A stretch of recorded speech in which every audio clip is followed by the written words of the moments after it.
my friend Davey D, who actually is one of the best chroniclers of and spokespeople of the times that I know in the world. Davey, what do you think about, first of all, the events, the election, and today? Did this make a difference, or? You mean the gathering today? The gathering today, and yeah.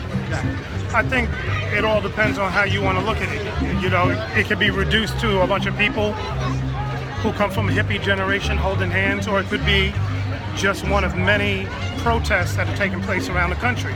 And thousands of people came out here to express discontent with what's happening. And I think I put that in the bucket list of lots of dissenting activities all over the world right now, and this is just one of many.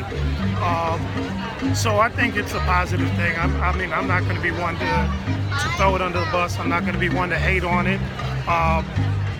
There's a lot of folks out here when you actually go through the crowd that are actually some very key organizers. Yeah. You know, some might have just came out for just to spectate. Others may have came just to get a sense of what's going on. But there's a hell of a lot of people here, and I lived by this lake for more than 20 years. I've never seen it this crowded. I mean, to have people stand around for 3.4 miles and be in some sort of collective activity is not no small feat. Not at all. And this was done without the aid of television and all the other stuff. I didn't see a fly or anything. So that means that this was reverberating social media, but it was reverberating in ways that I don't think people may have underestimated. Yeah, I mean that. What about, where do we go with Trump? Will he make the Electoral College? Look. Were you surprised at the outcome? I wasn't, frankly, but no, I knew that I had a good sense that would happen because I went to the RNC, and when I came back from Cleveland,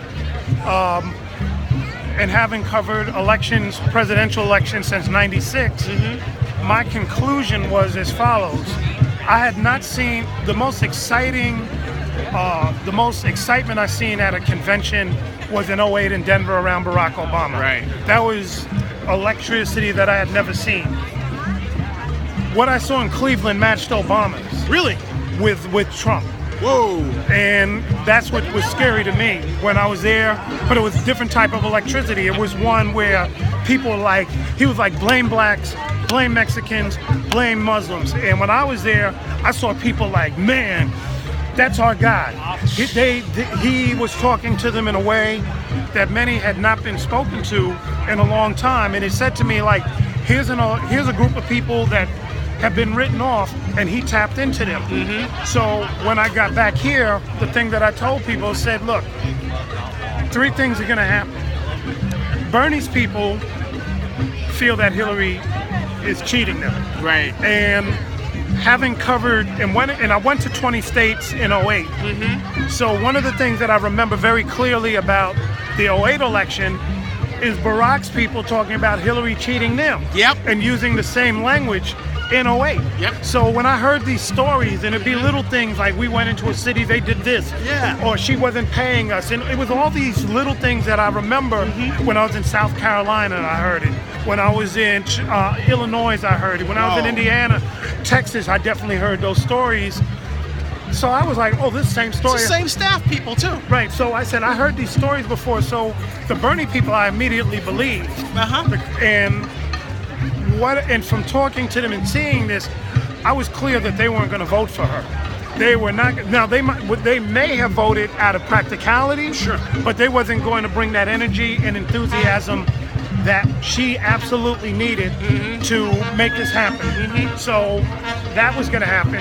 And then Black Lives Matter was an interesting situation because they were kind of couching Black Lives Matter as having one singular leader. So they were putting the leader as being D-Ray out of Baltimore. But when you know the history behind it, what he's doing is not, it's a whole different ballgame. It has nothing to do with Alicia, Patricia, and Opal. Right? So I knew that from the movement from Black Lives and all that they certainly weren't going to endorse her.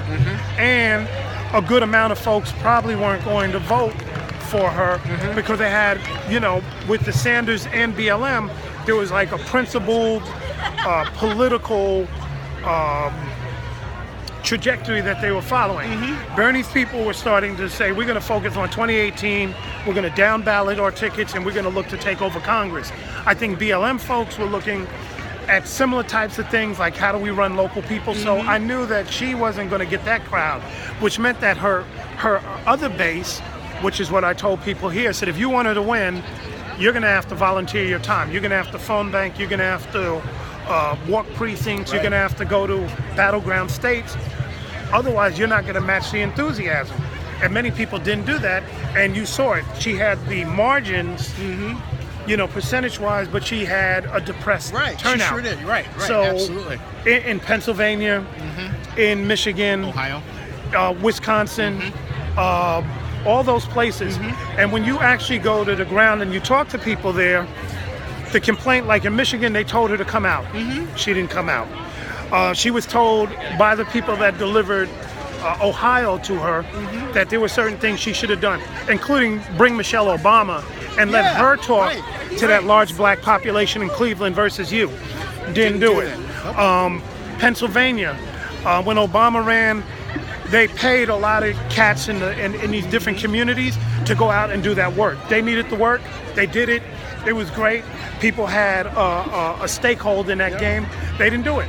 So when you have your youth vote, who brought all that excitement for Obama in 08, kind of shifted over to Bernie, and this is a whole new set of people. These ain't the 08 voters. This is a new group of 18 and 19-year-olds. You're going to have to make up for it, and she didn't do it. And we will all suffer for it. This is the man, folks, Davey D. Catch him on blog, radio. Tell me your blog. Well, the blog is just hip hop and politics, and the radio show is Hard Knock Radio, heard around the country on 94.1, at least in this market. But we're in different cities. So. And on Twitter, Mr. Davey D. Mr. Davey D. Thanks, man. Yes, sir. Thank you, brother.